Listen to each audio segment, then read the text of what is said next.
So Toastmasters, our guests, the triumphs and tragedies of a trombone trio.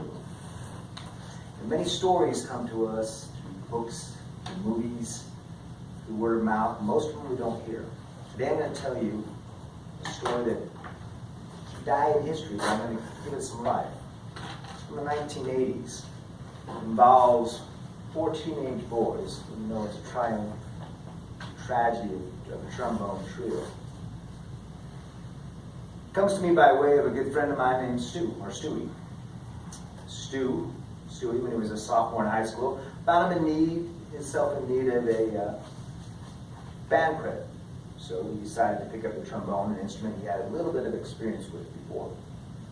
He walked into the classroom. The band instructor said, "Son, what instrument are you playing?" I said, "The trombone, sir."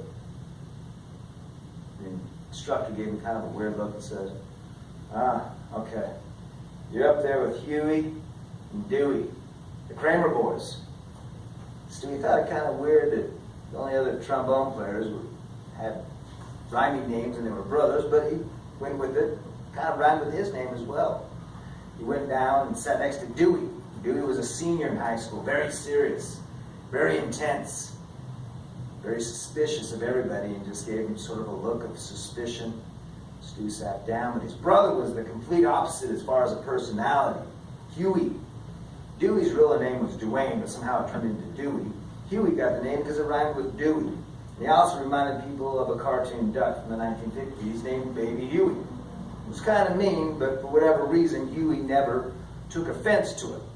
Huey was a duck that was really big, naive, and seemed to be invincible, which fit this particular kid very well. He also happened to be a 6'4", 300-pound boy when he was a sophomore, so it made sense to call him Huey. Stewie came up. Dewey didn't say anything, but Huey said, "You going to play the trombone too?" "That's great. It's the best instrument because it's got the slidey thing." The slidey thing. For some reason, he would repeat things twice. Stewie said, "Yeah, that's great." And Dewey would have none of it. Say, "Huey, quiet. It's called the slide. I've told you a million times, it's just called a slide." Well, the semester progressed, and slowly, Dewey would trust Stewie a little bit more as he watched him become a better musician. And one day he finally said, "So, you going to the band contest on Saturday?" Stewie said, "I'd love to, but I don't have any way to get there." He said, "Can you walk to the school parking lot Saturday morning?" "Yeah, I can." "All right, well, I'll drive you. You can go with me and Huey, but make sure you bring gas money." I said, "All right. Well, can my friend Jeff go?" Dude recoiled. Jeff, Jeff, the French horn player?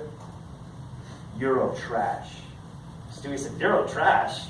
He's been in this country for his family's been in this country for 5 generations, and he goes, "Look it, dude," said Dewey, "you don't understand. We trombone players got to stick together."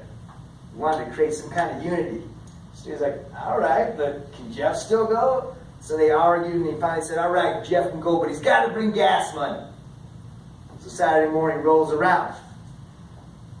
Jeff shows up, Stewie shows up, and in rolls Huey and Dewey, and they're riding in a 1970 Chrysler Imperial. If you don't know what that is, if you ever heard the B-52 sing a song about a Chrysler that's as big as a whale, seats about 20, that's the car they're talking about. They roll in and get in the car. Dewey looks back at Stewie. "It's going to be a triumph today." Dewey always said something kind of weird. It was a weird thing for a teenage boy to say, but he said, "It's going to be a triumph." Well, half mile into the triumph, the car rolled to a stop. He had about 20 more miles to go. They're out of gas. Kind of makes sense why he was so obsessed with gas money. Dewey wasn't going to be dismayed. He said, "All right, here's the plan. You guys get out, you push, and about a quarter mile we'll be at the top of the hill. That hill runs down for about a mile. Bottom of the hill is a Conoco gas station. We'll go and get gas, and we'll be on our way." Sounded good, but Jeff said, "I can't. My back hurts." Dewey looked at Stewie. "But I tell you, French horn players, can't trust it." "I'm fine. Sit down." So big old Huey and Stewie started pushing. Had a quarter mile to go. So that's about, maybe to that school from here.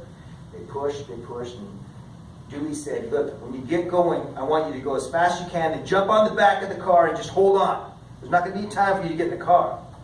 Seemed like a good plan at the time. So they pushed, and they got to the point where they could no longer run anymore, and they jumped on the car.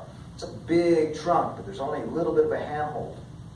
About this moment, Stewie starts thinking, maybe it's not a good idea to hang on by the tips of your fingertips when you're going 40 miles per hour down a hill. It's too late to make any decisions now. Dewey at that same time realizes I forgot a crucial component of the plan.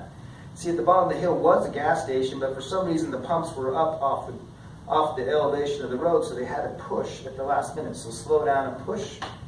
And he thought, well, they don't know what I'm going to do here. So he yelled out the window, at the bottom of the hill, jump off and push. Stewie heard it because he was on the same side, but Huey couldn't. Plus, it was 40 miles per hour wind. So Huey said, what? And once again, Dewey goes, at the bottom of the hill, jump off and push. Once again, Huey said, what? Now, Dewey wasn't famous for patience, so he lost his patience, and he said, just jump off. And Stewie watched slowly as big old Huey extended his body, holding on by the fingertips, and then in an act that was either the most stupid thing, the most brave thing, or the most obedient thing, Huey let go. Whoosh! Tumbled.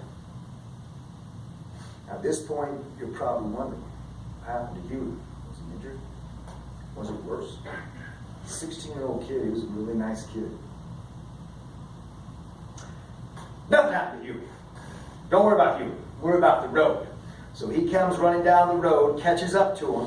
Dewey says, why'd you jump off? He said, you told me to. I meant at the bottom of the hill.